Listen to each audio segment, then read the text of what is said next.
Chapter 1. The Curious Case of Salivating Dogs. The truth is rarely pure and never simple. Oscar Wilde. Have you ever wondered why you reach for your phone the moment you hear a notification chime? Why that small electronic sound creates such an immediate, almost unconscious response? To understand this modern phenomenon, we must journey back over a century to a laboratory in Russia, where a physiologist named Ivan Pavlov made a discovery that would forever change our understanding of behavior. Pavlov didn't set out to revolutionize psychology. His original research focused on digestion in dogs, studying how they salivated in response to food. But something unexpected caught his attention, something that would lead to one of the most significant discoveries in behavioral science. The dogs in Pavlov's laboratory began to salivate not only when they were given food, but also when they merely saw the lab technician who fed them. Even the sound of the technician's footsteps became enough to trigger salivation. This seemingly small observation would open the door to an entirely new understanding of how all organisms, including humans, learn and behave. What Pavlov had stumbled upon was a fundamental mechanism of learning that we now call classical conditioning. But what exactly did he discover, and why does it matter so profoundly in our algorithm-driven world? In its simplest form, Pavlov's experiment involved ringing a bell before feeding dogs. Initially, the bell meant nothing to the dogs. But after repeated pairings with food, the bell alone would trigger salivation. A neutral stimulus had become a conditioned stimulus, eliciting a conditioned response. This may seem like a simple concept today, but consider its implications. Pavlov had demonstrated that a completely automatic, physiological response to salivation could be triggered by something that had no inherent connection to that response. He had discovered a mechanism by which organisms learn to associate stimuli in their environment with biological responses. As we dive deeper into this journey, ask yourself, in what ways are you being conditioned by the technology around you? Are the algorithms that power your favorite apps and platforms using principles that Pavlov discovered over a century ago? And if so, what does that mean for your autonomy and agency in the digital age? Chapter 2. Understanding Classical Conditioning, the Foundation. Science is the systematic classification of experience. George Henry Lewes. To fully appreciate how we've gone from salivating dogs to social media feeds, we need to understand the mechanics of classical conditioning in greater detail. This learning process involves several key elements that work together to create new associations in the brain. Let's break down what Pavlov discovered. First, there's the unconditioned stimulus, UCS in Pavlov's original experiments. This was food. The food naturally and automatically triggered salivation in the dogs without any prior learning. This automatic response is called the unconditioned response, UCR. Then there's the neutral stimulus. Originally, the bell. By itself, this stimulus doesn't naturally trigger the response we're interested in. A dog doesn't salivate at the sound of a bell. At least not initially. The magic happens when the neutral stimulus is repeatedly paired with the unconditioned stimulus. Over time, the neutral stimulus becomes a conditioned stimulus, CS, capable of triggering a response similar to the original unconditioned response. This new learned response is called the conditioned response, CR. What's fascinating is that Pavlov's work revealed several nuanced aspects of this learning process. Acquisition. The initial learning phase where the association between the conditioned stimulus and unconditioned stimulus is established. Interestingly, the strength of conditioning depends on factors such as the timing between stimuli and the number of pairings. Extinction. When the conditioned stimulus is repeatedly presented without the unconditioned stimulus, the conditioned response gradually diminishes. However, it doesn't disappear completely.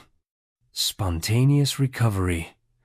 Even after extinction, the conditioned response can reappear after a rest period, though usually weaker than before. Stimulus generalization. Once conditioning has occurred, similar stimuli may trigger the same response. For instance, if a dog is conditioned to salivate at a tone of 500 Hz, it might also salivate at tones of 450 or 550 Hz. Stimulus discrimination. With enough experience, subjects can learn to respond only to the specific conditioned stimulus and not to similar ones. Perhaps most relevant to our modern digital experience is the concept of higher-order conditioning. This occurs when a conditioned stimulus itself becomes associated with a new neutral stimulus. For example, if a light is paired with a bell that has already been associated with food, eventually the light alone can trigger salivation. The research on classical conditioning extended far beyond Pavlov. John B. Watson, often considered the father of behaviorism, famously demonstrated conditioning in humans with the controversial Little Albert experiment in 1920. Watson conditioned a young child to fear a white rat by pairing its appearance with a loud, frightening noise. The experiment raises profound ethical questions, but it demonstrated that human emotions could be conditioned using the same principles Pavlov had discovered in dogs. Consider the implications of these mechanisms in your daily life. Have you ever felt anxious when hearing a sound similar to your alarm clock, even when it's not time to wake up? Have you noticed how certain jingles or logos instantly bring to mind specific products or emotions? These are all examples of classical conditioning at work. As we progress through our exploration, a fundamental question emerges. If our most basic reactions and emotions can be conditioned through simple association, how vulnerable might we be to more sophisticated conditioning techniques employed by modern technology? And how might these techniques be amplified by the power of algorithms that continuously learn and adapt to our behavior? Chapter 3. From Classical to Operant Conditioning, Expanding the Framework. Give me a dozen healthy infants, well-formed, and my own specified world to bring them up in, and I'll guarantee to take anyone at random and train him to become any type of specialist I might select, regardless of his talents, penchants, tendencies, abilities, vocations, and race of his ancestors. John B. Watson. While Pavlov's work focused on automatic, involuntary responses, another form of conditioning would emerge that addressed voluntary behaviors actions we choose to perform rather than reflexive responses. This approach, developed primarily by B.F. Skinner, would come to be known as operant conditioning. Skinner's fundamental insight was that behaviors followed by favorable consequences tend to be repeated, while those followed by unfavorable consequences tend to diminish.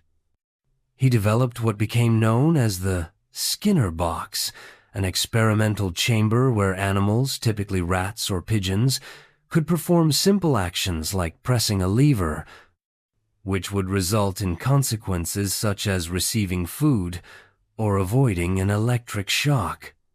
Operant conditioning involves several key components. Reinforcement.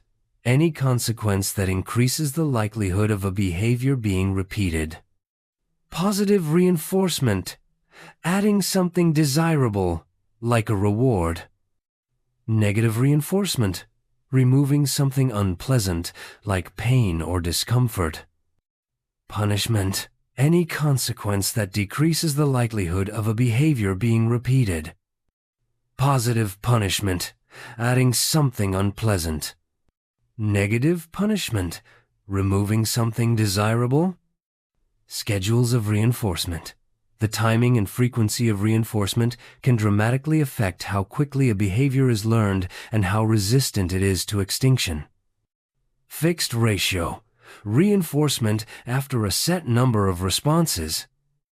Variable ratio, reinforcement after an unpredictable number of responses. Fixed interval, reinforcement after a set period of time. Variable interval, reinforcement after an unpredictable period of time.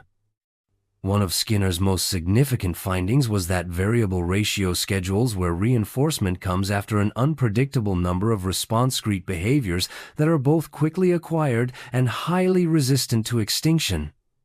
This is precisely the mechanism that makes gambling so addictive and, as we'll see later, helps explain why checking social media can become compulsive. The work of Edward Thorndike preceded Skinner's and contributed significantly to our understanding of operant conditioning. Thorndike's law of effect stated that responses followed by satisfaction would be strengthened, while those followed by discomfort would be weakened. His famous puzzle box experiments with cats demonstrated how animals learn through trial and error, gradually eliminating unsuccessful behaviors and reinforcing successful ones. Consider now how these principles might apply to your interactions with technology. When you post content online and receive likes, comments, or shares, you're experiencing positive reinforcement. When you check an app and find notifications waiting for you, that's also positive reinforcement. When you silence notifications to avoid distraction, that's negative reinforcement. Ask yourself, are the designers of digital platforms aware of these principles? Do they intentionally implement features that leverage the power of operant conditioning? And if so, what does that mean for how we interact with these technologies? The convergence of classical and operant conditioning provides a powerful framework for understanding behavior.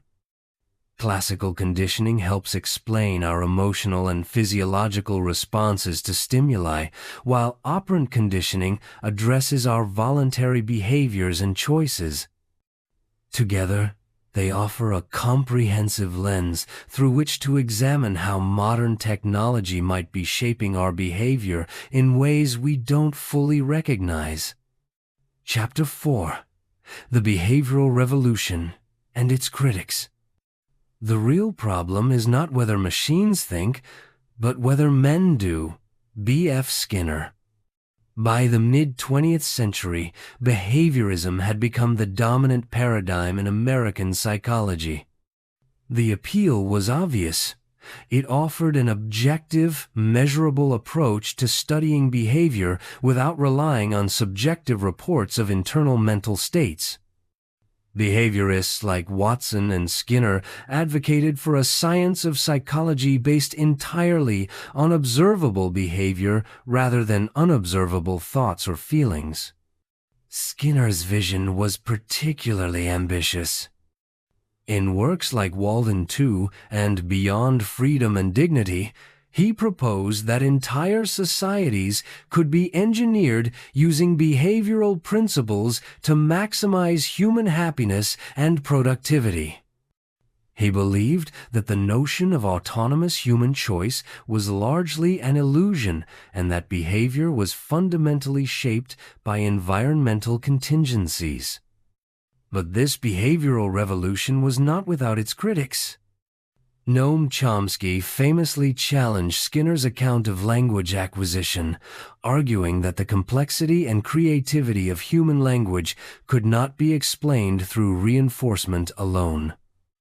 Chomsky's review of Skinner's book Verbal Behavior is often cited as a turning point that helped spark the cognitive revolution in psychology.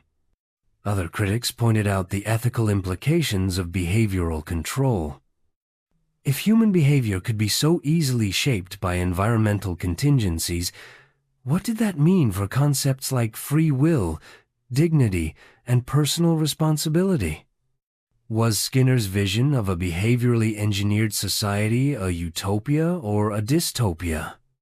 The emergence of cognitive psychology in the 1950s and 1960s shifted focus back to internal mental process attention, memory, perception, problem-solving that behaviorists had largely ignored. Researchers like Albert Bandura developed social learning theory, which recognized that humans could learn by observing others without direct reinforcement. His famous Bobo doll experiments demonstrated that children would imitate aggressive behaviors they had observed in adults even without being reinforced for doing so. Yet, despite these challenges, the principles of conditioning remained powerful explanatory tools. Rather than being replaced entirely, behaviorism was incorporated into more complex models of human psychology that recognized both external influences and internal cognitive processes.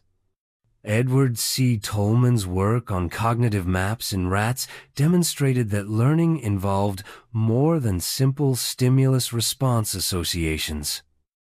Rats placed in mazes appeared to develop mental representations of their environment rather than just chains of responses. This suggested that even in relatively simple organisms, cognitive processes mediated between stimuli and responses. Martin Seligman's research on learned helplessness revealed how organisms that repeatedly experienced uncontrollable negative outcomes would eventually stop trying to escape those outcomes, even when escape became possible.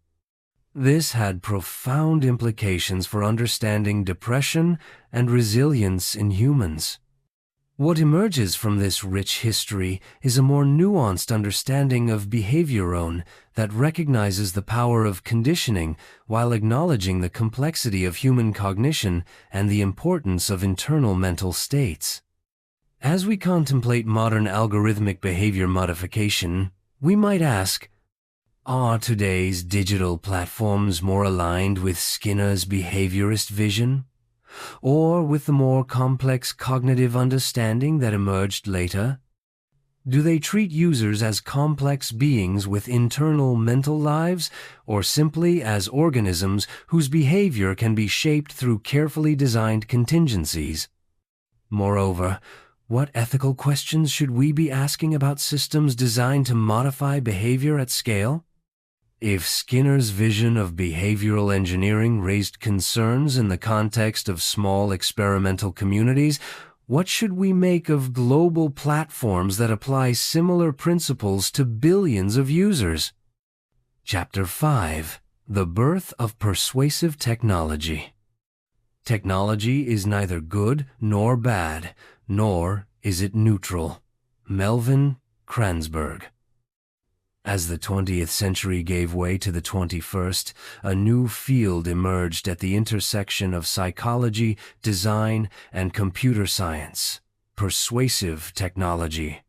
Its pioneer, Stanford researcher BJ/P+to.or. Fogg defined it as interactive computing systems designed to change people's attitudes and behaviors. In his 2003 book, Persuasive Technology, Using Computers to Change What We Think and Do, Fogg outlined what would become known as the Fogg behavior model. This model proposed that three elements must converge for a behavior to occur: motivation, ability, and a prompt. By systematically addressing these three factors, designers could increase the likelihood of users engaging in target behaviors. Fogg's work was not inherently malevolent. In fact, many of his early applications focused on promoting health behaviors or environmental sustainability. But he had identified powerful principles that would soon be applied far beyond these pro-social contexts. At Stanford, Fogg established the Persuasive Technology Lab, which trained many students who would go on to design some of the most engaging and some would say addictive features of social media platforms. One of his students, Nir Eyal, would later write, Hooked, How to Build Habit, Forming Products, a playbook for creating digital products that users would use repeatedly through what Eyal called the hook model. 1. Trigger, internal or external cues that prompt an action. 2. Action, the simplest behavior in anticipation of a reward. 3. Variable reward, a reward of uncertain magnitude similar to Skinner's variable ratio reinforcement. 4. Investment, the user puts something in that increases the likelihood of returning. The parallels to conditioning principles are striking. The hook model essentially translates Skinnerian principles into a practical framework for digital product design. The variable reward component is particularly notable, just as Skinner found that variable ratio reinforcement created the strongest, most extinction-resistant behaviors. Digital platforms implemented features like infinite scroll and unpredictable notifications to maximize engagement. Tristan Harris, another student from Fogg's lab, would later become one of the most prominent critics of persuasive technology. After working as a design ethicist at Google, Harris founded the Center for Humane Technology and appeared in the documentary The Social Dilemma, warning about the harmful effects of the very techniques he had studied. As persuasive technology proliferated, researchers began to document its effects. Experiments showed that simple design changes could significantly alter user behavior. For example, adding social proof, showing that others had taken an action, increased the likelihood of users taking the same action. Implementing progress bars increased completion rates for multi-step processes. Creating artificial scarcity, only 2 items left, or offer expires soon, increased purchasing behavior. Gamification elements like points, badges, and leaderboards increased engagement. Digital platforms became increasingly sophisticated at applying these principles. Facebook's famous like button, introduced in 2009, created a simple mechanism for positive reinforcement. The notification systems of various platforms with their distinctive colors, sounds, and visual cues functioned remarkably like Pavlovian conditioned stimuli, triggering anticipation and attention. But a crucial question remains. Is persuasive technology simply an application of long-established psychological principles, or does it represent something fundamentally new? What happens when these techniques are paired with the unprecedented data collection, personalization, and scalability of modern digital platforms? As we'll explore in subsequent chapters, the combination of conditioning principles with algorithmic targeting and massive data collection creates capabilities for behavior modification that neither Pavlov nor Skinner could have imagined. Chapter 6: The Rise of the Algorithm Beyond Simple Conditioning. We're creating a world where there is a record of all our activities, a world where we're creating a system of incentives to get people to behave in certain ways, a system with penalties if they behave in ways that are unexpected. Shoshana Zuboff. While Pavlov and Skinner conducted their experiments with individual subjects in controlled environments, today's digital platforms operate at a scale that would have been unimaginable to these early researchers. Facebook alone has nearly 3 billion monthly active users. The sheer scale of modern platforms represents a qualitative change in how conditioning principles are applied. But scale is just the beginning. The true revolution lies in the rise of the algorithm-automated systems that can personalize experiences, predict behaviors, and continuously optimize for engagement. These algorithms represent a fundamental shift from the static, one-size-fits-all conditioning paradigms of the past to dynamic, personalized systems that adapt to each user's behavior patterns. Machine learning algorithms like collaborative filtering, which powers recommendation systems on platforms like Netflix, Amazon, and YouTube, identify patterns in user behavior and use those patterns to predict what content users are likely to engage with. These systems create a feedback loop. Your behavior informs the algorithm, which then presents content that reinforces that behavior, which generates more behavioral data, and so on. This creates what researchers call a filter bubble or echo chamber effect, where users are increasingly presented with content that aligns with their existing preferences and behaviors. Eli Pariser, who coined the term filter bubble in his 2011 book, warned that these personalized information environments could lead to intellectual isolation and polarization. The recommendation systems that power content feeds are typically optimized for engagement metrics like clicks, views, time spent, and sharing. This optimization creates a selection pressure favoring content that triggers strong emotional response, particularly outrage, fear, and tribalism, which research shows drive more engagement than more nuanced content. Guillaume Chaslot, a former YouTube engineer who worked on the platform's recommendation algorithm, later founded Algo Transparency to highlight how these systems can promote harmful content.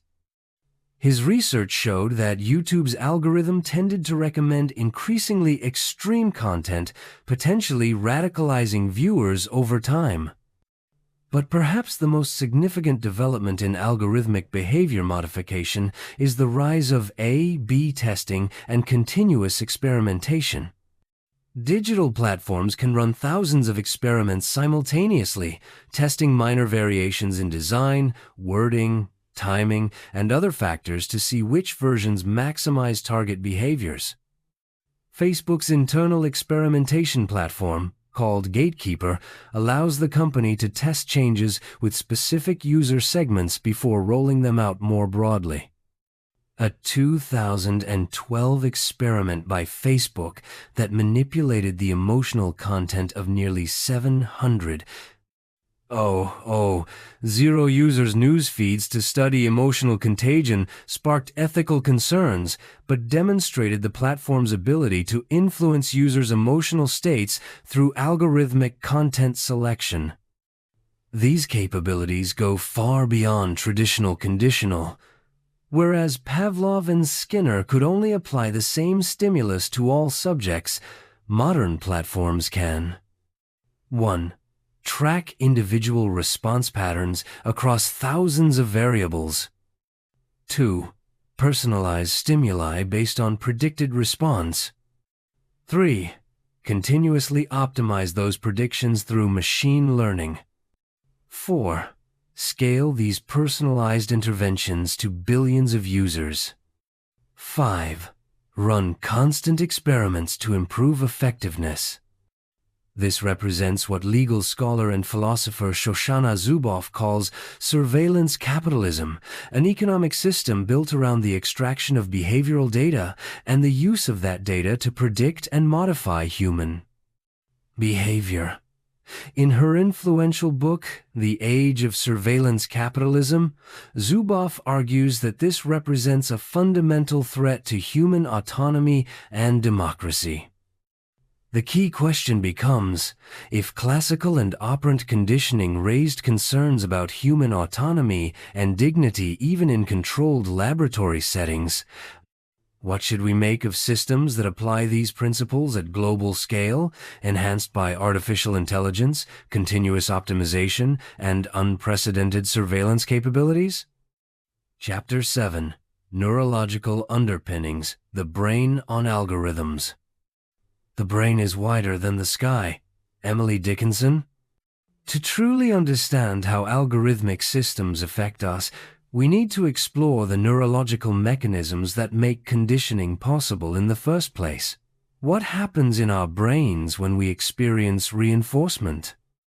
And how might digital platforms be exploiting these neural pathways? At the center of this story is dopamine, often called the reward neurotransmitter.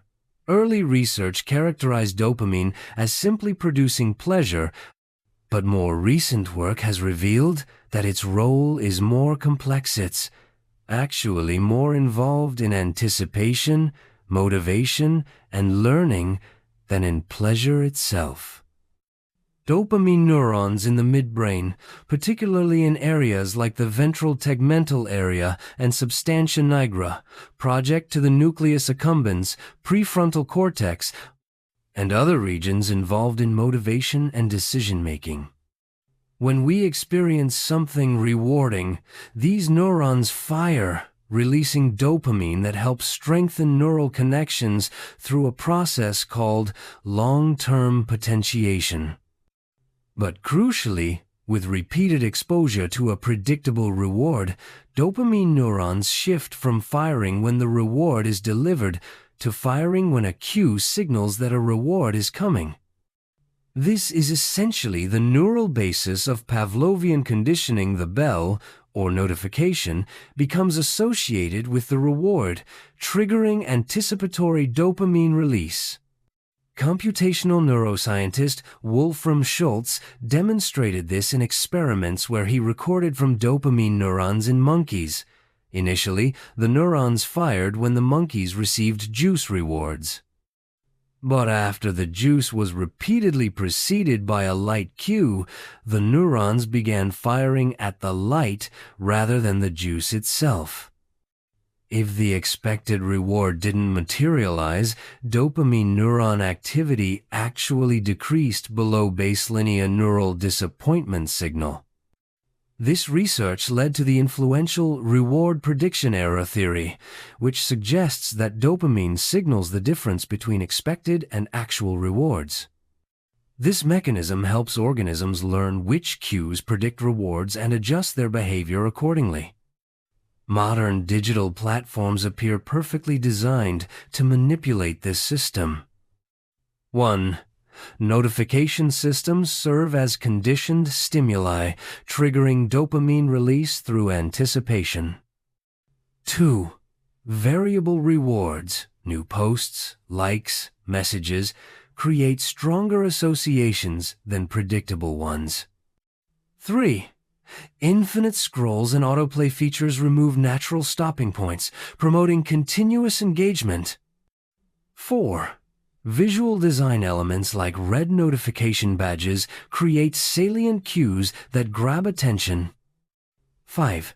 Social validation in the form of likes and comments provides powerful social rewards. Research by neuroscientist Adam Alter suggests that many digital products activate the same neural pathways as addictive substances.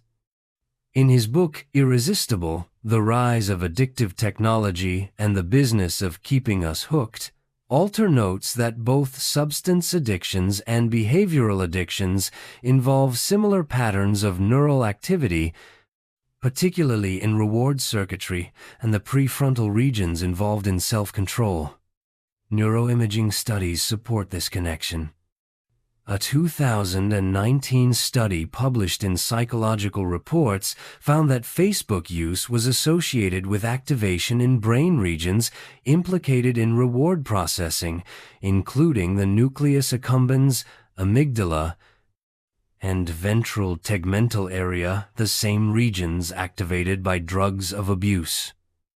Perhaps most concerning is research on how these technologies affect developing brains. Adolescence is a period of enhanced neuroplasticity and dopamine sensitivity, with reward systems maturing faster than prefrontal control regions. This may explain why young people seem particularly vulnerable to problematic technology use. A longitudinal study by neuroscientist Mara Mathur showed that early adolescents who were heavy users of social media showed differences in brain development compared to lighter users, including reduced gray matter volume in regions associated with attention and decision-making. But the neuroscience also offers hope.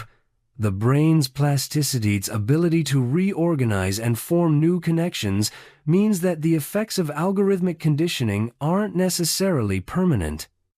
Just as our brains can learn associations through conditioning, they can also unlearn them through processes like extinction and cognitive restructuring. Understanding these neurological mechanisms raises profound questions. Are we comfortable with commercial entities designing products specifically to trigger our dopamine systems? Should there be limits on how technologies can be designed to exploit brain mechanisms of reward and attention? And how can we use our understanding of neuroscience to design more humane technologies that respect rather than exploit our neural architecture? Chapter 8: Digital Skinner Boxes. The Architecture of Engagement. Any technology that is going to have significant impact over the next 10 years is already at least 10 years old. Bill Joy? Let's examine specific design patterns in digital platforms that function like modern Skinner boxes environments, carefully engineered to shape behavior through reinforcement. These features aren't accidental. They're deliberately implemented based on understanding of human psychology and behavior. Pull-to-refresh mechanisms, pioneered by Twitter, then called Twitter, in 2005, this gesture mimics slot machinism manual action that might deliver variable rewards. Each pull might reveal new content or nothing at all, creating a perfect variable ratio reinforcement schedule. Infinite scroll, introduced by Asa Raskin, who later expressed regret about it, this feature removes natural stopping points. Without pagination, users must make an active decision to stop scrolling rather than reaching a natural endpoint. Studies show this can increase time spent by up to 50% compared to pagination. Autoplay, Netflix, YouTube, and other video platforms automatically play the next piece of content, requiring users to actively opt out rather than opt in. This exploits what behavioral economists call the default effector tendency to stick with pre-selected options. Streaks, popularized by Snapchat and later adopted by many other apps, streaks gamify consistent usage, creating a fear of breaking the chain that keeps users coming back daily. This leverages loss, aversion, our tendency to strongly prefer avoiding losses over acquiring equivalent gains. Like buttons and engagement metrics, these create visible social validation, leveraging our deep-seated need for social approval. Research by social psychologist Lauren Sherman found that teenagers shown Instagram photos with many likes showed greater activation in neural regions associated with reward processing than when viewing photos with few likes. Push notifications. These serve as external triggers that prompt habitual checking behaviors. A study by the Technical University of Denmark found that push notifications decreased productivity and increased stress levels even when users didn't immediately respond to them. Loading animations.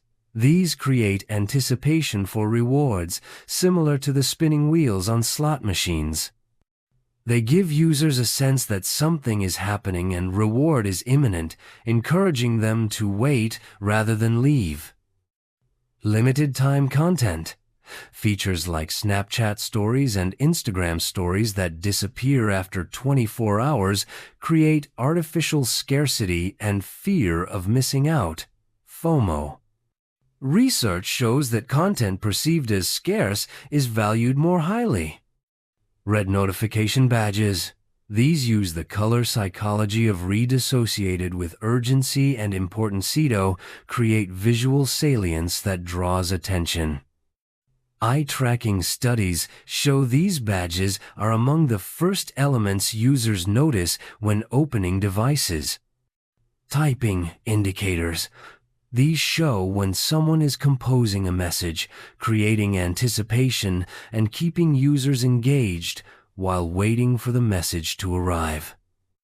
What makes these design patterns particularly effective is that they're not merely applying conditioning principles, they're optimizing them through constant testing and refinement. A/B testing allows platforms to determine exactly which variations of these features maximize engagement metrics. For example, when Facebook tested different versions of its notification symbol, it found that the version that generated the most engagement was a red badge with a white number. Similarly, Twitter experimented with different arrangements of its feed to determine whether chronological or algorithmic ordering led to more engagement. These optimization processes create what some critics have called a race to the bottom of the brain stem, competition to capture attention by appealing to our most basic instincts and emotional responses rather than our reflective, deliberative capacities. Former Google design ethicist Tristan Harris argues that this creates a fundamental misalignment between user well-being and platform success metrics. In an attention economy where platforms generate revenue based on engagement time and advertising impressions, the incentive is to maximize time spent and attention captured, not to enhance user well-being or agency. Yet not all platforms have embraced this approach. Some have explicitly rejected certain manipulative design patterns. For example, in 2018, Apple introduced screen time tools to help users monitor and limit their device usage.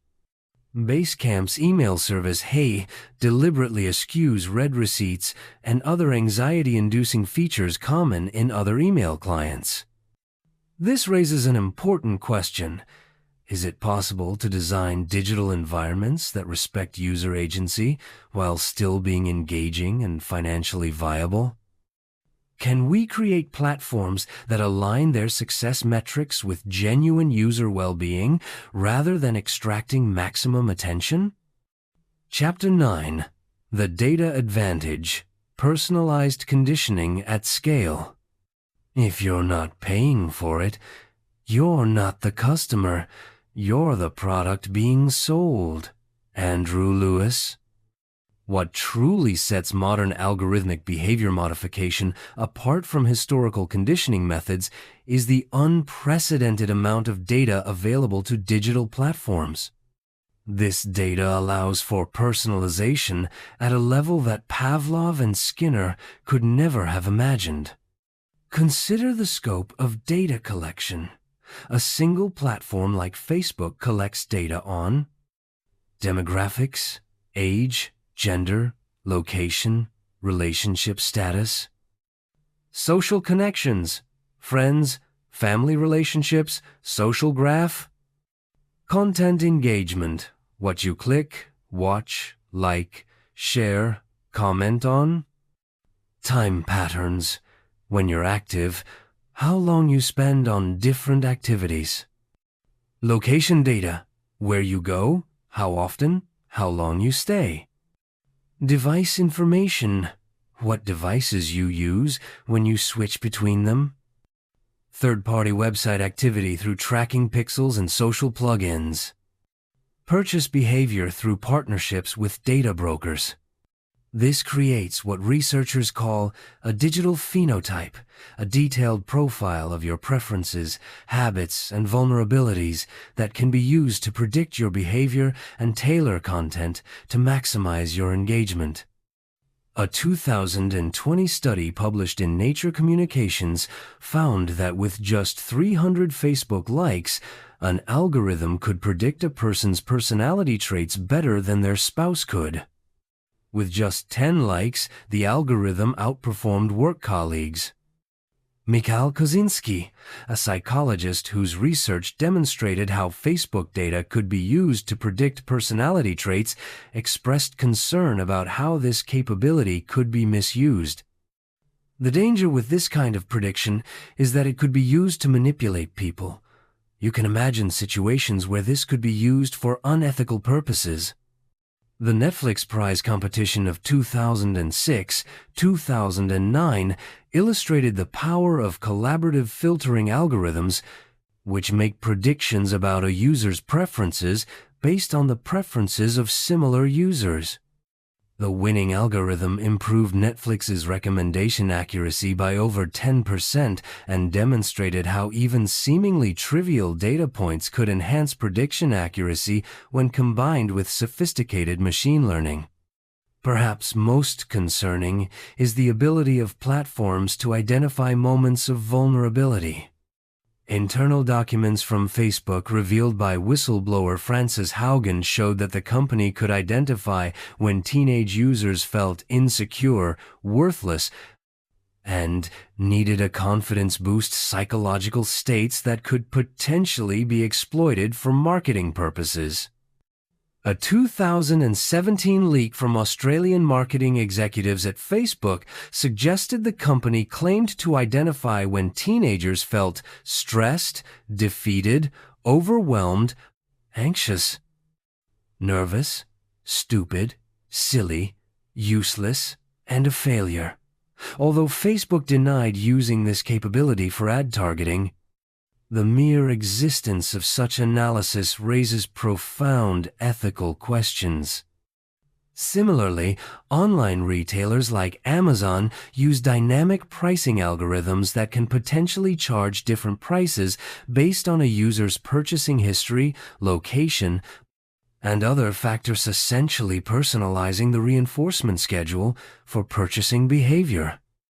Ride-sharing apps like Uber have been found to use psychological techniques to keep drivers on the road longer. A 2018 New York Times investigation revealed that Uber used behavioral techniques like forward dispatch, showing a new ride opportunity before the current one ends, and gamified earning goals to extend driving sessions. These capabilities enable what some researchers call hyper-nudging, personalized behavioral interventions that are invisible to the user but highly effective at shaping behavior.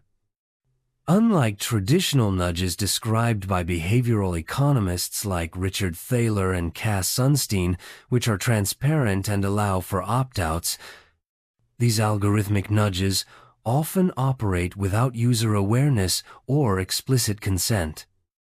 As AI capabilities advance, the potential for ever more sophisticated behavioral prediction and modification grows. OpenAI's GPT models demonstrate increasingly accurate language prediction, while computer vision systems can analyze facial expressions and body language for emotional cues. Combined with existing data collection, these technologies could create even more powerful systems for predicting and influencing behavior. The fundamental question becomes, in a world where algorithms can predict our behavior with increasing accuracy and tailor experiences to maximize specific responses, what happens to concepts like autonomy, consent, and free choice? Are we entering what some scholars have called a post-choice era, where our preferences themselves are increasingly shaped by the systems we interact with? Chapter 10. Beyond Entertainment: Algorithmic Conditioning in Other Domains. It has become appallingly obvious that our technology has exceeded our humanity. Albert Einstein. While social media and entertainment platforms have been the most visible applications of algorithmic behavior modification, these techniques have spread far beyond these domains. Let's explore how similar principles are being applied in other areas of life. Health and fitness apps. Digital health platforms like Fitbit, Noom, and MyFitnessPal use gamification, streaks, social comparison, and variable rewards to encourage healthy behaviors.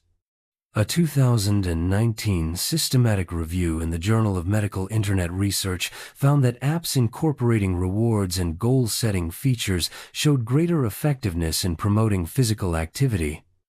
But these apps also raise concerns. A 2020 study in JAMA Network Open found that 79% of mental health apps shared user data with third parties, often without transparent disclosure. The line between encouraging healthy behaviors and exploiting psychological vulnerabilities can be thin, especially for users with histories of compulsive exercise or eating disorders. Educational technology. Learning platforms increasingly employ algorithmic approaches to engagement. Duolingo, for example, uses streaks, leaderboards, and carefully timed reminders to keep users practicing languages. Its algorithm also adapts to user performance, providing a personalized learning experience. Khan Academy uses mastery learning principles, adapting content difficulty based on student performance to maintain an optimal challenge level. Not too easy, boring, and not too difficult, frustrating. This mirrors the concept of flow, identified by psychologist Mihaly Csikszentmihalyi as a state of optimal engagement. However, critics like education scholar Audrey Waters have raised concerns about the datafication of education and the potential for algorithmic systems to narrow educational experiences to what is easily measurable rather than what is most valuable for development. Financial technology. Banking and investment apps increasingly employ behavioral techniques to influence financial behaviors. Apps like Acorns and Capital use automatic savings features that make saving the default rather than requiring active decisions. Investment platforms like Robinhood use game-like interfaces, confetti animations for transactions, and frictionless trading to encourage engagement, raising concerns about promoting gambling-like behavior in financial markets. A 2021 study by behavioral economists at the University of Chicago found that users of trading apps with game-like features traded more frequently and made riskier investments compared to users of traditional investment platforms. Workplace monitoring and management. Algorithmic management has become increasingly common in workplaces. Amazon's warehouse management systems track worker movements and time-off tasks down to the second. Deliveroo and other gig economy platforms use algorithmic assignment and rating systems that shape worker behavior through continuous feedback and incentives. Microsoft's productivity score tool, which allows managers to track employee activity metrics, faced backlash for enabling surveillance-like monitoring. In response, Microsoft updated the tool to aggregate data at the organizational, rather than individual, level, illustrating the ongoing negotiation of boundaries around algorithmic management. A 2020 study published in the Journal of Business Ethics found that algorithmic management systems often created stress and reduced perceived autonomy among workers, particularly when the systems lacked transparency about how decisions were made. Political campaigns and civic engagement. Perhaps most consequentially, algorithmic behavior modification has entered the political sphere. The Cambridge Analytica scandal revealed how Facebook data could be used to target political messages based on psychological profiles. Internal documents suggested the company claimed to identify swing voters and target them with psychologically tailored messages designed to influence their voting behavior. Political campaigns increasingly use sophisticated data operations to target messages, optimize fundraising, and mobilize voters. The 2012 Obama campaign pioneered many of these approaches, using A/B testing to optimize email subject lines for donations and deploying behavioral science insights to increase voter turnout. Research by political scientist Eitan Hirsch shows how campaigns increasingly use micro-targeting to deliver different messages to different voter segments based on data-driven predictions about their concerns and values. This raises questions about transparency in political discourse and the potential for manipulation of the democratic process. These examples demonstrate how the principles of algorithmic behavior modification have spread far beyond entertainment platforms to touch nearly every domain of modern life. This expansion raises crucial questions about the proper limits of behavioral engineering. When does helpful nudging toward healthier or more productive behaviors become manipulative? What transparency requirements should exist for algorithmic systems designed to influence behavior? How can we ensure that vulnerable populations are protected from exploitation? Who decides what behaviors these systems should promote or discourage? As these techniques become more pervasive and powerful, answering these questions becomes increasingly urgent.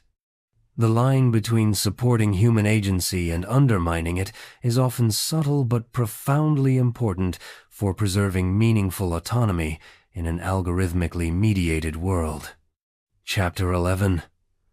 The Psychology of Digital Dependence, Habit, Addiction, or Something Else. We become what we behold. We shape our tools, and thereafter our tools shape us. Marshall McLuhan. As digital platforms have integrated conditioning principles ever more deeply into their design, concerns have grown about their addictive potential. But is addiction the right framework for understanding our relationship with digital technology? Or does this medicalize what might be better understood as a complex social and psychological phenomenon? The American Psychiatric Association's Diagnostic and Statistical Manual, DSM-5, does not currently recognize general internet addiction or social media addiction as formal disorders, though it does include internet gaming disorder as a condition warranting further study.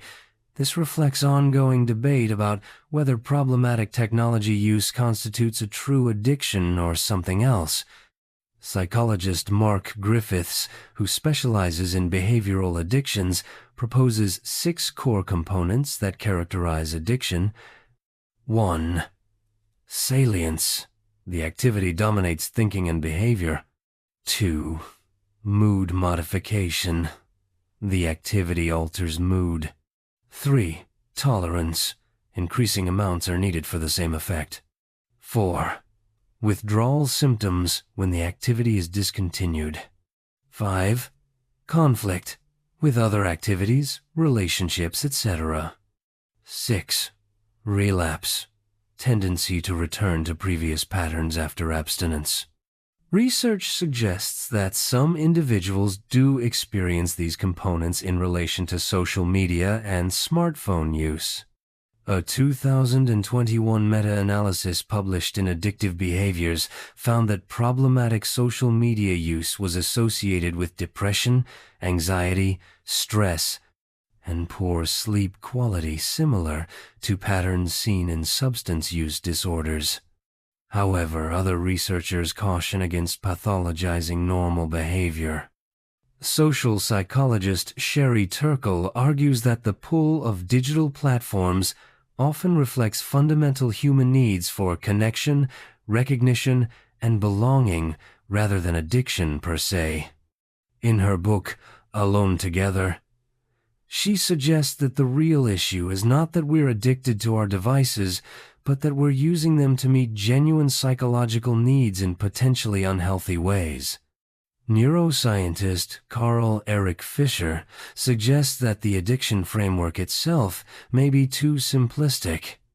In his view, problematic technology use exists on a spectrum and is shaped by individual, social, and cultural factors that extend far beyond the design of the technologies themselves. What's clear is that digital platforms are designed to form habits-automatic behaviors triggered by specific cues. According to habit researcher Wendy Wood, about 43% of our daily actions are performed habitually, with minimal conscious thought. Digital platforms excel at creating environmental cues, notifications, badges, etc., that trigger checking habits. A 2018 study published in BMC Psychiatry found that problematic smartphone use was associated with altered reward processing and impaired cognitive control, suggesting that for some individuals, these technologies may indeed hijack the same neural mechanisms involved in addiction. The concept of behavioral addiction itself has evolved significantly. Historically, addiction was seen primarily through the lens of physical dependence on substances. But mounting evidence suggests that for both substance and behavioral addictions, the key mechanism is not physical dependence, but learning specifically, the formation of powerful associations between cues, behaviors, and rewards. This brings us full circle to conditioning principles. Researchers like Amy Orban have called for more nuanced approaches that consider both potential harms and benefits of digital technology use, as well as individual differences in vulnerability. Her work suggests that the relationship between technology use and well-being is complex, and often bidirectional. People who are already struggling may use technology differently, rather than technology use simply causing problems. What makes digital platforms particularly powerful is their ability to target individual vulnerabilities. Unlike substances or traditional behavioral addictions like gambling, digital platforms can continuously adapt to user behavior, potentially exploiting personal patterns of vulnerability that might be invisible to the user themselves. Perhaps most concerning is the potential impact on developing minds. Adolescence is a period of enhanced neuroplasticity and heightened sensitivity to social rewards. Developmental psychologist Jean Twenge has documented correlations between the rise of smartphones and increases in teen depression, anxiety, and suicide attempts, though causality remains debated. This raises profound questions. Do we need new frameworks for understanding technology's psychological impact beyond traditional addiction models? What responsibility do designers have to create products that respect psychological vulnerabilities? And how can individuals maintain agency in environments engineered for engagement? Chapter 12: Resistance and Regulation, Individual and Collective Responses. Freedom is not worth having if it does not include the freedom to make mistakes. Mahatma Gandhi. As awareness of algorithmic behavior modification has grown, both individuals and societies have begun developing responses. These range from personal digital wellness practices to regulatory frameworks aimed at limiting potentially harmful design patterns. Individual strategies. Many people have adopted personal strategies to regain control over their technology use. Digital minimalism, advocated by computer scientist Cal Newport, involves a philosophy of intentionally using technology only when it serves values you care deeply about. Time-boxing techniques like the Pomodoro method create structured intervals for technology use followed by deliberate breaks. Digital Sabbaths, regular periods of abstention from connected technology, have gained popularity as ways to reset patterns of use. Interface modifications like grayscale mode reduce the visual reward of colorful notifications and interfaces. A 2019 study published in ACM Transactions on Computer-Human Interaction found that grayscale mode significantly reduced screen time among study participants. Notification management through Do Not Disturb modes and customized notification settings helps reduce external triggers for checking behavior. Attention management apps like Freedom, Forest, and Opal block distracting websites and apps during designated focus periods. Are these individual solutions sufficient? Critics argue that placing responsibility solely on individuals ignores the vast power imbalance between users and platforms. As social psychologist Jonathan Haidt notes, it's like trying to lose weight in a candy store. Individual willpower is no match for environments designed explicitly to override it. Design and industry responses. Some designers and companies have begun advocating for alternative approaches. The Center for Humane Technology, founded by former Google design ethicist Tristan Harris, promotes design that respects human vulnerabilities rather than exploiting them. The Time Well Spent movement calls for metrics of success that focus on meaningful engagement and user well-being rather than raw engagement numbers. Companies like Apple, Google, and Facebook have introduced digital well-being features like screen time, digital well-being, and activity dashboard, respectively, though critics note the irony of these companies creating both the problem and its proposed solution. Alternative business models are emerging that don't rely on advertising revenue and attention capture, including subscription-based platforms and federated systems like Mastodon that lack centralized algorithmic feeds. Regulatory approaches. Governments worldwide have begun considering regulatory responses. The EU's General Data Protection Regulation, GDPR, established stronger protections for personal data, including provisions for algorithmic transparency and the right to explanation for automated decisions. The UK's Age-Appropriate Design Code establishes specific requirements for digital services likely to be accessed by children, including prohibitions on sticky features that encourage extended engagement.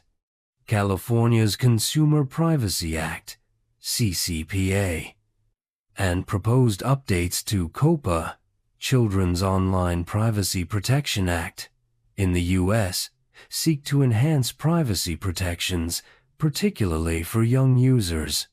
Some jurisdictions have considered more specific regulations on certain design patterns. For example, China has implemented limits on gaming time for minors, and several countries have banned or restricted autoplay features and infinite scroll in certain contexts.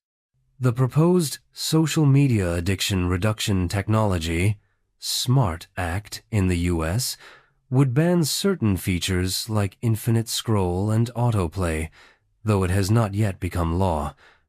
Education and literacy. Many advocates emphasize the importance of digital literacy, helping users understand how platforms work and how they might influence behavior. Educators increasingly incorporate media literacy components that address algorithmic influence and attention engineering. Projects like Algo Transparency provide tools for users to see how recommendation systems function and what content they promote. Initiatives like Exposure AI seek to make algorithmic influence more visible by showing users what data is being collected about them and how it might be used.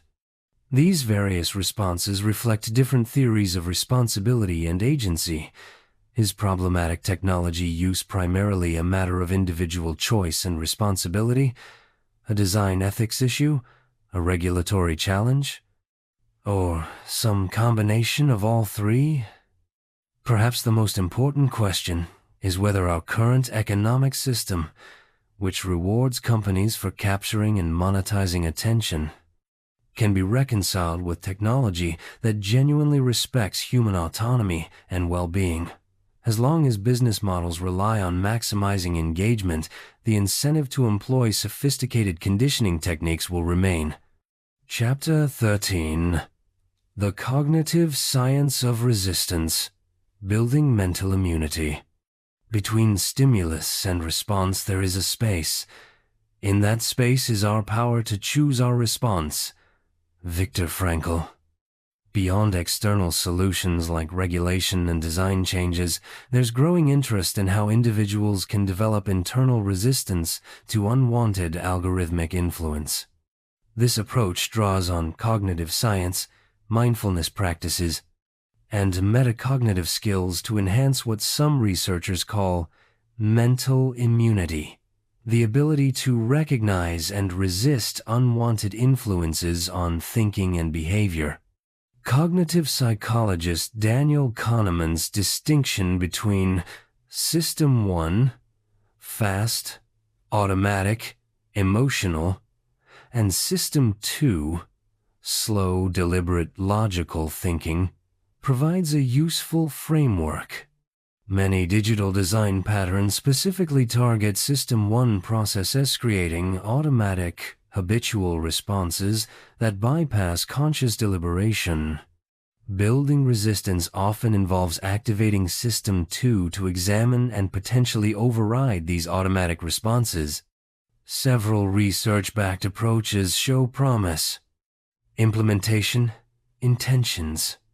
Psychologist Peter Gollwitzer's research on implementation intentions shows that pre-committing to specific if-then plans, if I feel the urge to check social media while working, then I will take 3 deep breaths instead, can be significantly more effective than general intentions to change behavior.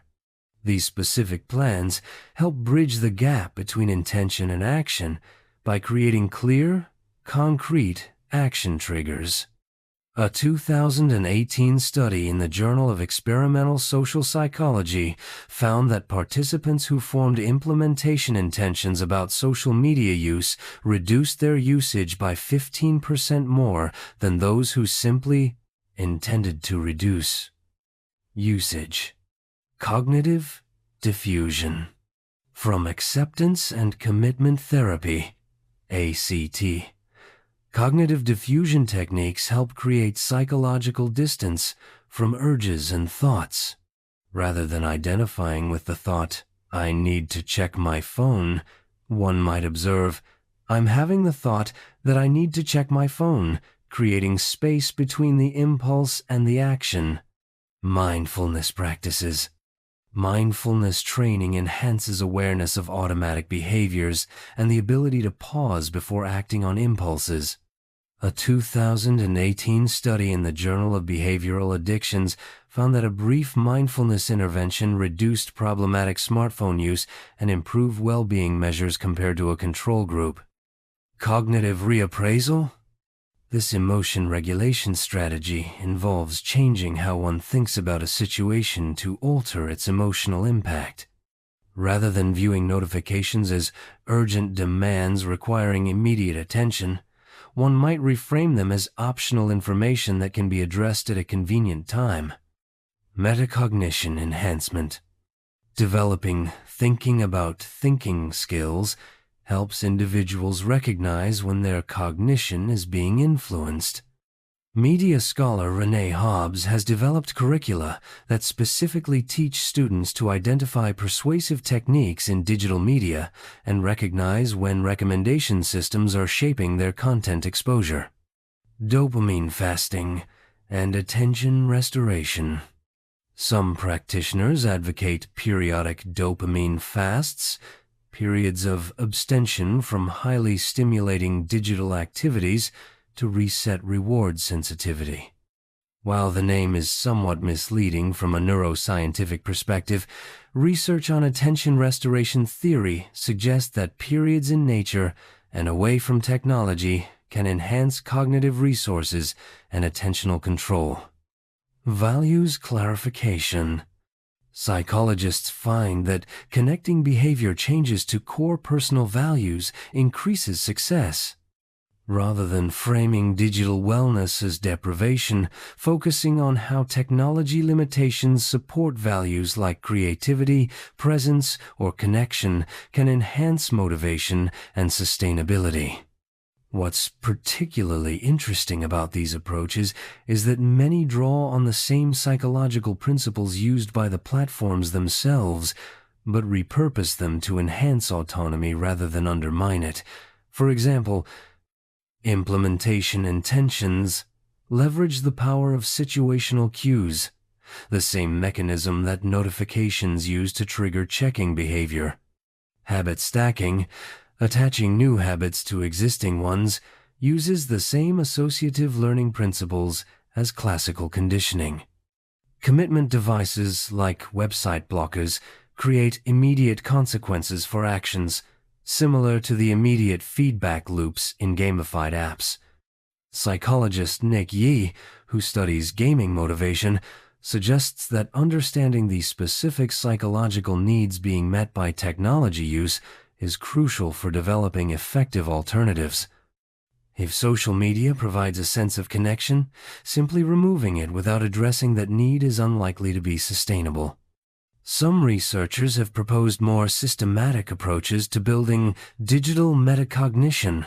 Digital ethicist James Williams suggests that what's needed is not just individual techniques, but a broader reclaiming of attention as a valuable resource worthy of protection, what he calls an attention economy that respects the attention it uses. This raises profound questions about education and development in a world of algorithmic influence. Should metacognitive skills for recognizing and resisting unwanted behavioral modification be considered essential literacy for the digital age? How can we balance the benefits of technology with the need to maintain meaningful autonomy over our choices and behavior? Chapter 14. The Future of Conditioning, From Screens to Reality. Any sufficiently advanced technology is indistinguishable from magic. Arthur C. Clarke. As we look toward the future, algorithmic behavior modification is poised to expand beyond screens into our physical environment. Emerging technologies are creating new possibilities for conditioning that extend into the fabric of everyday life. The Internet of Things, IoT, and ambient computing. Smart homes, wearable devices, and connected appliances create an environment where conditioning can occur throughout physical space, not just on screens. Amazon's Echo and Google Home devices already bring algorithmic suggestions and prompts into our living rooms and kitchens. Research from the MIT Media Lab's Fluid Interfaces group demonstrates how ambient computing can influence behavior through subtle cues in the environment. Their ambient coaching project used lighting changes to unconsciously guide people toward healthier choices without explicit instructions. Augmented reality, AR, and spatial computing, AR technologies overlay digital information on the physical world, creating new possibilities for real-time behavioral nudging. Apple, Meta, and Google are investing heavily in AR glasses and related technologies that could eventually replace smartphones as primary interfaces. Researchers at Stanford's Virtual Human Interaction Lab have shown that AR experiences can influence subsequent real-world behavior. In one study, participants who saw themselves as superheroes in AR were more likely to engage in helping behavior afterward. Embodied AI and social robots. As AI moves into physical form through robots and embodied assistants, conditioning principles could be applied through social interaction rather than just screen interfaces. Hiroshi Ishiguro's research on humanoid robots at Osaka University examines how human-like robots can influence human behavior through social cues like eye contact, physical proximity, and facial expressions, potentially creating more powerful forms of conditioning than screen-based interactions. Brain-computer interfaces, BCIs. Companies like Neuralink are developing direct interfaces between computers and the brain. While still largely experimental, these technologies raise profound questions about the potential for direct neural conditioning.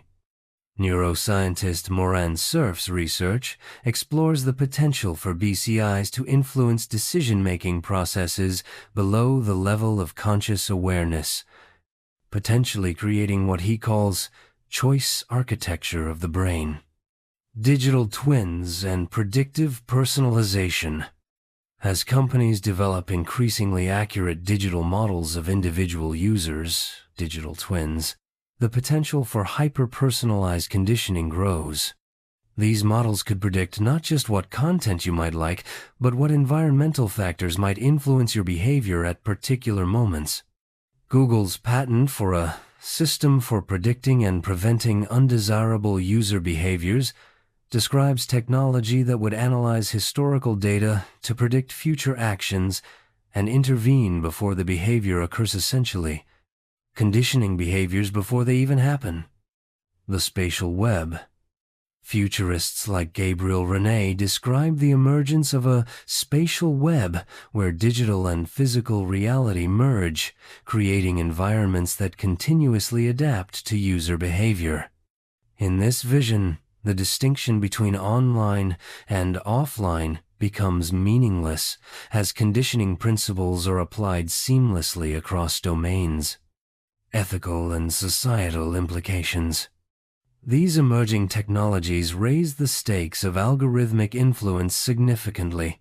When conditioning extends beyond screens into the fabric of everyday life, several critical questions emerge.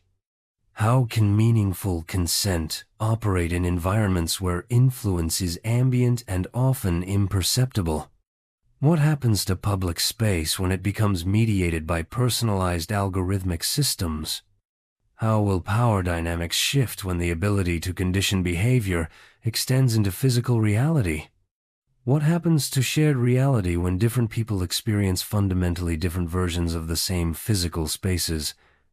Computer scientist Jaron Lanier warns of the potential for what he calls behavior modification empires that control increasingly granular aspects of human experience. In his book, 10 Arguments for Deleting Your Social Media Accounts Right Now, he argues that the logical endpoint of current trends is a society where genuine autonomy becomes increasingly difficult to maintain. Other thinkers are more optimistic. Kevin Kelly, founding editor of Wired magazine, suggests that these technologies could evolve toward greater transparency and user control, creating what he calls mirror worlds that enhance rather than diminish human capability and choice. The question becomes not whether these technologies will develop, they almost certainly will, but what values will guide their development? Will they be designed to exploit, or to empower, to manipulate, or to augment? To constrain choices, or to expand them? As we approach this frontier, the principles we've explored throughout this journey from Pavlov's laboratory to today's digital platforms become ever more relevant. Understanding the mechanics of conditioning becomes not just an academic exercise, but an essential form of literacy for navigating a world where the line between choice and manipulation grows increasingly subtle. Chapter 15. The Philosophy of Algorithmic Influence. Freedom, Determinism, and the Self. Man is condemned to be free because once thrown into the world, he is responsible for everything he does. Jean-Paul Sartre. The rise of algorithmic behavior modification raises profound philosophical questions about the nature of freedom, choice, and selfhood.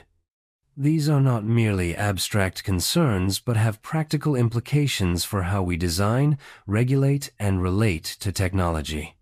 Free will and determinism.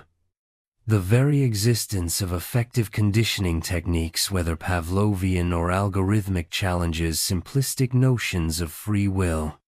If our behaviors can be reliably influenced by external stimuli, how free are our choices? Philosopher Daniel Dennett distinguishes between different conceptions of free will, what he calls the magical version complete, freedom from causal influences, indeed threatened by behavioral science, but a more practical conception, the ability to act according to one's own reasons, values, and goals remains viable even in a world of algorithmic influence.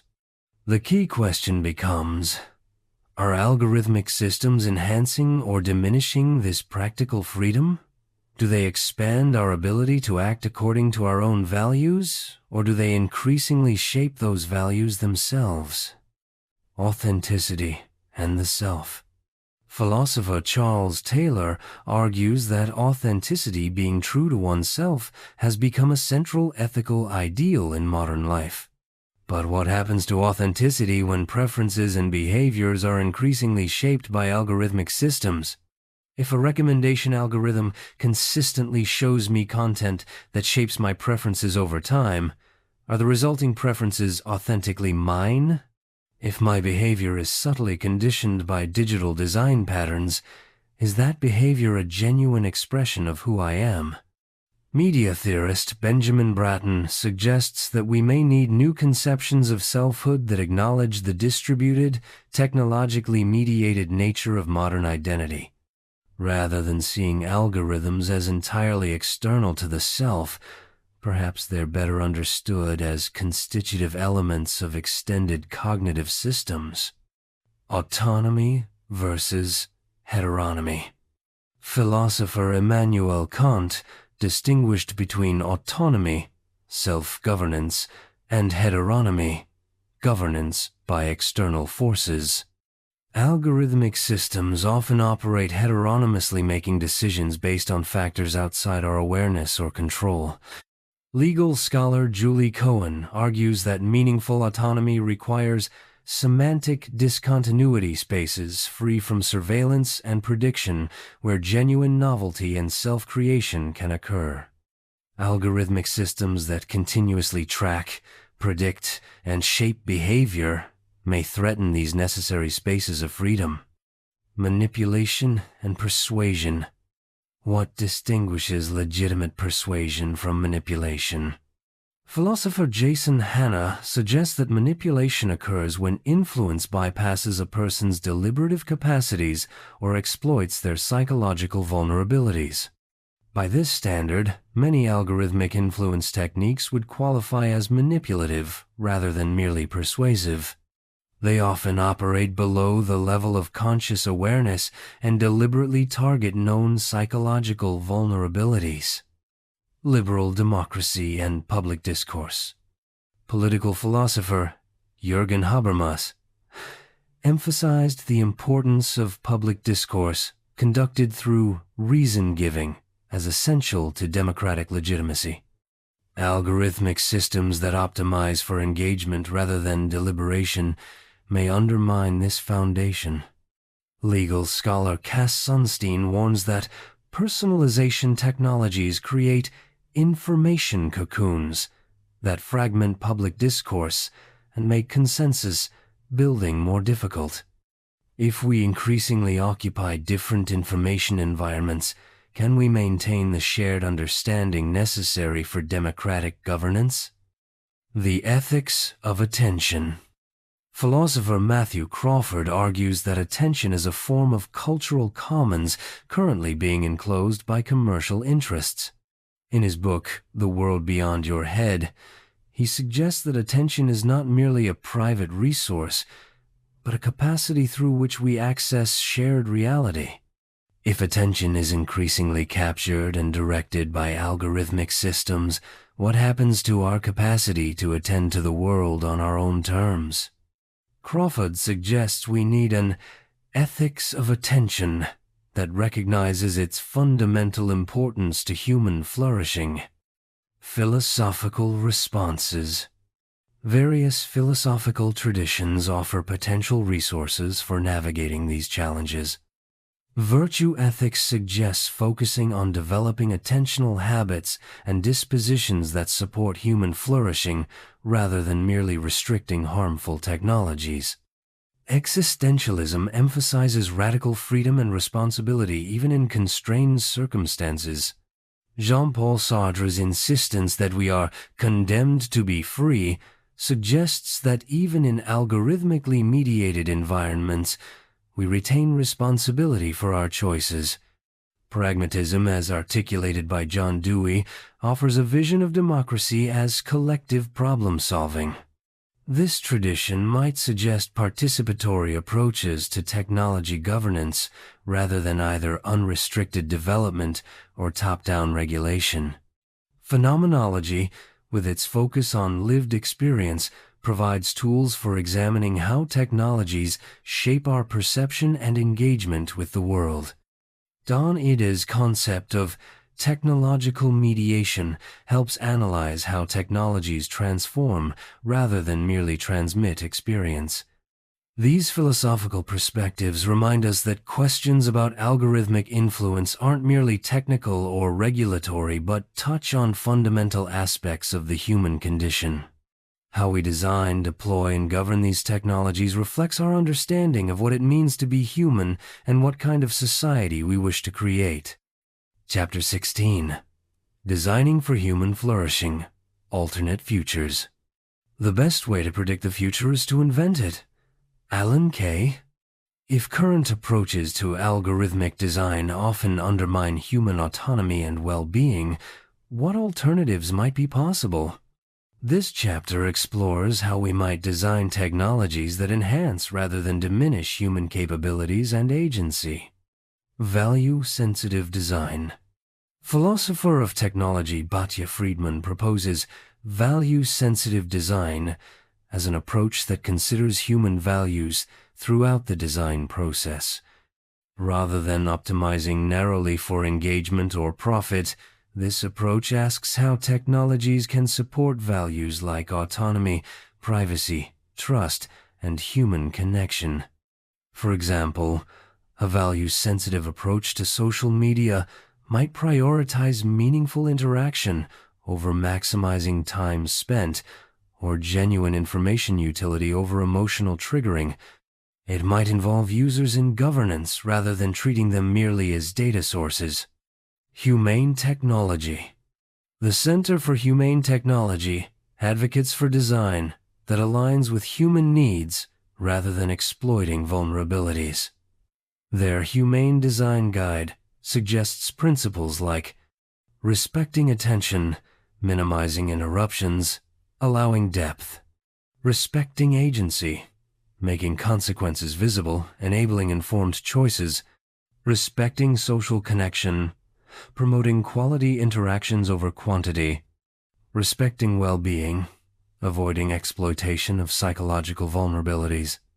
Companies like Readwise and Notion have attempted to implement these principles, creating tools that support deep engagement rather than continuous partial attention. Calm Technology. Researchers at Xerox PARC developed the concept of calm technology in the 1990s, anticipating many current concerns. Calm technology engages both the center and periphery of attention, moving between the two as needed. It provides information without demanding attention and respects social norms and contexts. Amber Case, who has developed this concept further, describes technologies that get out of the way when not needed rather than constantly demanding engagement. Examples include ambient information displays that provide awareness without interruption and context-aware systems that minimize unnecessary notifications. Positive computing. Developed by Rafael Calvo and Dorian Peters, positive computing explicitly designs for psychological well-being based on findings from positive psychology.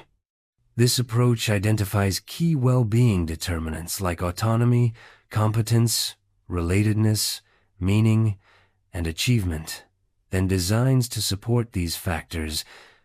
For example, a positive computing approach to social media might focus on facilitating meaningful connection and supporting self-efficacy rather than maximizing passive consumption or social comparison. Designing for time well spent. Rather than optimizing for time on platform, some designers propose optimizing for the quality of time spent. This involves metrics focused on user satisfaction, meaningful outcomes, and alignment with stated user goals rather than raw engagement figures. Mozilla's Firefox browser has experimented with features that help users align browsing with their intentions, including tools that make it easier to pick up where you left off in purposeful activities rather than falling into distraction. Collective intelligence systems. Rather than using algorithms primarily to predict and modify individual behavior, some systems focus on enhancing collective intelligence and cooperation. Examples include Climate Colab, developed at MIT, which uses algorithmic tools to help diverse stakeholders collaborate on climate solutions. Polis, an AI-powered discussion platform that identifies areas of consensus and disagreement in large-scale conversations. Citizens' assemblies augmented by algorithmic facilitation tools that help synthesize perspectives and find common ground. These systems use algorithmic power to enhance, rather than bypass, human deliberation. Alternative business models. Many problematic design patterns stem from business models that rely on maximizing attention and data extraction. Alternative models include subscription services that align company incentives with delivering genuine user value rather than maximizing engagement. Platform cooperatives owned by users rather than external shareholders. Public interest. Digital infrastructure funded through taxation rather than surveillance capitalism. Data trusts and cooperatives that give users collective bargaining power over how their data is used. Adversarial design. Designer Carl DeSalvo proposes adversarial design that deliberately reveals the politics and power dynamics embedded in technological systems. Rather than making influence invisible, adversarial approaches make it visible and contestable. Examples include browser extensions like Facebook Demetricator, which hides quantitative metrics to reduce social comparison, and Gobo, a social media aggregator that gives users explicit control over filtering algorithms. Indigenous and non-Western design approaches. Indigenous technology designers like Angie Abdillah emphasize relational approaches to technology that prioritize connection to community and place rather than extraction and efficiency. These approaches offer alternatives to the individualistic, growth-oriented paradigms that dominate mainstream technology development. Japanese researcher Yutaka Matsuo has developed the concept of Kansei engineering design that focuses on emotional and aesthetic experience rather than purely functional efficiency. This approach might lead to technologies that prioritize meaning and beauty over constant engagement. These alternative approaches share a fundamental shift in perspective. Rather than seeing humans as resources to be optimized, they view technology as a means to support human flourishing on human terms. They suggest possibilities for a technological future that enhances rather than diminishes what makes us human: our capacity for reflection, connection, meaning-making, and autonomous action. The question is not whether such alternatives are technically possible, they clearly are, but whether we can create the economic, social, and political conditions for them to flourish. Chapter 17. Consciousness and Conditioning. The Ultimate Questions. The unexamined life is not worth living. Socrates. As we near the conclusion of our exploration, we arrive at perhaps the most profound questions. How does algorithmic conditioning affect consciousness itself? What happens to our subjective experience, our sense of meaning, and our understanding of reality when our attention and behavior are increasingly shaped by algorithmic systems? Attention and consciousness. Neuroscientist Stanislas Dehaene argues that attention serves as a gateway to consciousness. What we attend to largely constitutes our conscious experience. If attention is increasingly captured and directed by algorithmic systems optimized for engagement rather than well-being, this has implications for the very texture of consciousness. Philosopher Nicholas Carr suggests in his book, The Shallows, that constant exposure to hyperlinked, fragmented information is reshaping our cognitive patterns, making sustained attention and deep thought more difficult. MRI studies have shown that different forms of media consumption actually reshape neural pathways over time. The question becomes, are we experiencing a fundamental shift in consciousness itself as our minds adapt to algorithmically mediated information environments? And if so, what are we losing or gaining in this transition? Reality, simulation, and the filter bubble. Philosopher Jean Baudrillard wrote about the concept of hyperreality, a condition where consciousness cannot distinguish between the real and simulations of the real. Algorithmic systems that curate and personalize our information environment create a kind of hyper-reality where our perception of the world is increasingly mediated by invisible filtering systems. Psychologist Sherry Turkle notes that we now live tethered to our devices, experiencing a constant, partial attention, where we're neither fully present in physical reality nor fully immersed in digital spaces. This creates what she calls a third nature, not quite physical reality, not quite virtual reality, but a hybrid state that shapes consciousness in unprecedented ways. Meaning and the attention economy. Philosopher Simone Weil wrote that attention is the rarest and purest form of generosity. If our attention is increasingly monetized and manipulated, what happens to our capacity to direct it toward what we genuinely find meaningful? Psychologist Mihaly Csikszentmihalyi's research on flow, the state of optimal engagement where challenge and skill are balanced, suggests that how we direct our attention is crucial to psychological well-being. Algorithmic systems that optimize for continuous partial attention may undermine our capacity for flow states. Algorithmic culture and collective consciousness. Media theorist Mark Hansen argues that algorithmic media don't just reflect culture but actively produce it through feedback loops between prediction and behavior. As recommendation systems shape what content gets created based on what they predict will engage users, we may see a narrowing of cultural possibilities.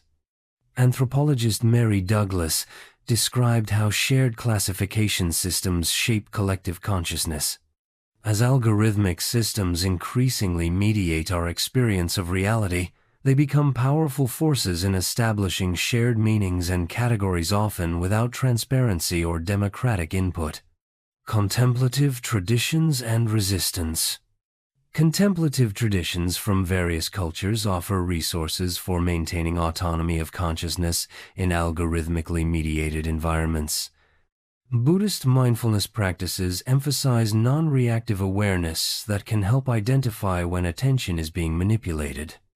Stoic philosophy offers techniques for distinguishing between what we can and cannot control, potentially helpful for navigating algorithmic influence. Indigenous knowledge systems emphasize connection to place and community as anchors for consciousness beyond technological mediation. Psychologist William James described attention as withdrawal from some things in order to deal effectively with others. In an age of algorithmic distraction, the capacity for such withdrawal, what some call digital asceticism, may become increasingly valuable. Beyond the human? Some thinkers suggest that algorithmic systems may be creating new forms of consciousness that transcend individual human experience. Philosopher Benjamin Bratton describes the emergence of planetary-scale computation that creates new cognitive assemblages beyond human perception. Similarly, philosopher N. Catherine Hales writes about cognitive assemblages, where human and technological cognition intertwine to create new forms of thinking. The question becomes not just how algorithms affect human consciousness, but whether they're participating in the creation of something beyond the traditionally human consciousness as freedom. Perhaps the most hopeful perspective comes from philosophers like Hannah Arendt, who located human freedom in our capacity for reflection and beginning anew.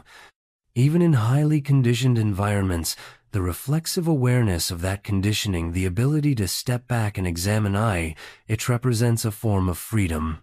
Psychologist Viktor Frankl, writing from his experience in Nazi concentration camps, insisted that even in the most extreme circumstances, humans retain the last of human freedom. Choose one's attitude in any given set of circumstances. This suggests that even as algorithmic systems become more sophisticated, The reflective capacity of consciousness itself may remain a bulwark against complete determination. The ultimate philosophical question may be whether consciousness is merely the product of conditioning, as some reductive accounts suggest, or whether it represents something that always exceeds and transcends the conditions of its emergence. How we answer this question has profound implications for how we approach the algorithmic future. Chapter 18: Synthesis and Integration: A Path Forward. The future cannot be predicted, but futures can be invented. Dennis Gabor.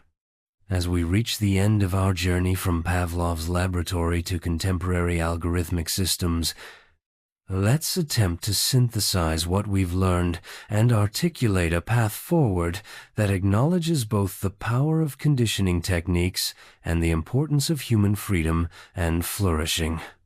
Key insights reviewed. Throughout our exploration, several key insights have emerged. 1.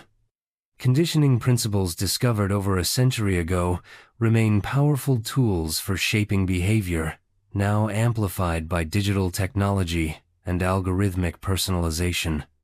2. Modern platforms deploy these principles with unprecedented precision, scale, and sophistication, creating feedback loops between prediction and behavior. 3.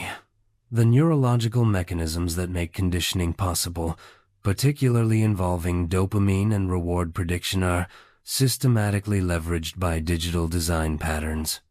4.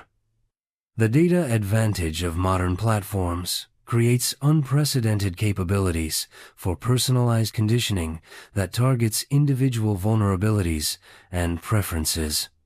5. These capabilities have expanded beyond entertainment into domains like education, health, finance, and politics, raising broader societal questions. 6. Both individual strategies and collective responses are emerging to maintain autonomy in algorithmically mediated environments. 7. Philosophical questions about freedom, authenticity, and consciousness become increasingly urgent as algorithms shape more aspects of experience. So where do we go from here? How do we navigate a world where the mechanisms of behavior are increasingly well understood and systematically leveraged by powerful technological systems? A balanced approach. Rather than embracing either techno-utopianism or Luddite rejection, a thoughtful integration recognizes both the potential benefits and risks of algorithmic systems. The question isn't whether to use these technologies, but how to design and govern them in ways that enhance rather than diminish human capabilities. Consider how these principles might be applied across different levels: individual level, digital literacy, and metacognition. Just as traditional literacy empowered people to engage critically with written texts, a new form of algorithmic literacy can help individuals recognize and respond thoughtfully to behavioral influences. This involves understanding the basic mechanics of how algorithms shape attention and behavior, developing metacognitive skills to recognize when one's behavior is being influenced, cultivating intentional practices around technology use that align with personal values, creating environmental conditions that support rather than undermine autonomy. Think of this not as a battle against technology, but as a form of cognitive self-defense, what philosopher Evan Selinger calls resisting mental hijacking. This resistance isn't about rejecting technology wholesale, but developing a more conscious relationship with it. Design level. Human-centered systems. Designers and engineers can create systems that leverage behavioral insights to enhance rather than exploit human capabilities, optimizing for meaningful metrics like user satisfaction and goal achievement rather than raw engagement, making influence mechanisms transparent rather than hidden, creating circuit breakers that interrupt compulsive usage patterns, Involving diverse stakeholders in design, processes to anticipate unintended consequences, building in values like autonomy, well-being, and meaning from the foundation, not as afterthoughts. Consider the contrast between a fitness app designed to maximize engagement versus one designed to help users develop sustainable, intrinsically motivated exercise habits. Both might use similar behavioral principles, but to radically different ends. Organizational level, ethical business models. Many problematic aspects of algorithmic influence stem from business models that prioritize attention capture and data extraction. Alternative models include subscription services aligned with delivering long-term user value, cooperative ownership structures that give users governance rights, public service platforms designed for civic benefit rather than profit maximization, temporal limitations that encourage bounded, purposeful usage rather than endless scrolling. The challenge is creating economic conditions where such alternatives can flourish, perhaps through regulation that internalizes the externalities of attention extraction or public investment in digital infrastructure as a commons. Societal level, democratic governance. Given the profound societal implications of algorithmic behavior modification, democratic oversight becomes essential. Regulatory frameworks that establish boundaries around manipulative design practices, transparency requirements that make algorithmic influence visible and contestable, educational initiatives that build critical capacities for navigating algorithmically mediated environments, public deliberation about the proper limits of behavioral engineering.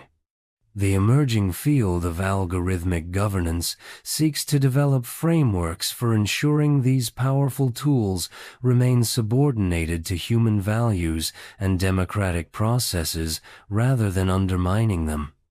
A new relationship with technology. Perhaps most importantly, we need a new conceptual relationship with technology, one that recognizes both its power to shape behavior and our capacity to shape it in turn. Rather than seeing ourselves as passive consumers of technological products, we might embrace what philosopher Ivan Illich called convivial tools, technologies that enhance rather than replace human capabilities. Consider the difference between a social media platform designed to maximize engagement versus one designed to facilitate meaningful connection and collective intelligence. Both use algorithmic systems, but with fundamentally different intentions and effects. Beyond the binary. Throughout this exploration, we've moved beyond simplistic binaries. Neither complete technological determinism nor naive notions of unbounded free will. Neither uncritical techno-optimism nor reactionary rejection of technology. Neither pure individual responsibility nor complete systemic determinism. Neither absolute freedom from influence nor absolute susceptibility to it. The reality is more nuanced. We are influenceable but not fully determinable. Our technologies shape us, but are also shaped by us. Both individual choices and systemic conditions matter. Chapter 19. Conclusion. The conscious use of unconscious processes. Know thyself, ancient Delphic maxim. As we conclude our journey, we arrive at a paradoxical insight. The more we understand about the unconscious processes that shape behavior, the more we can bring them into conscious awareness and intentional direction. Pavlov's discoveries revealed mechanisms of learning that operate largely below conscious awareness. Today's algorithmic systems leverage these same mechanisms, often intentionally bypassing conscious deliberation.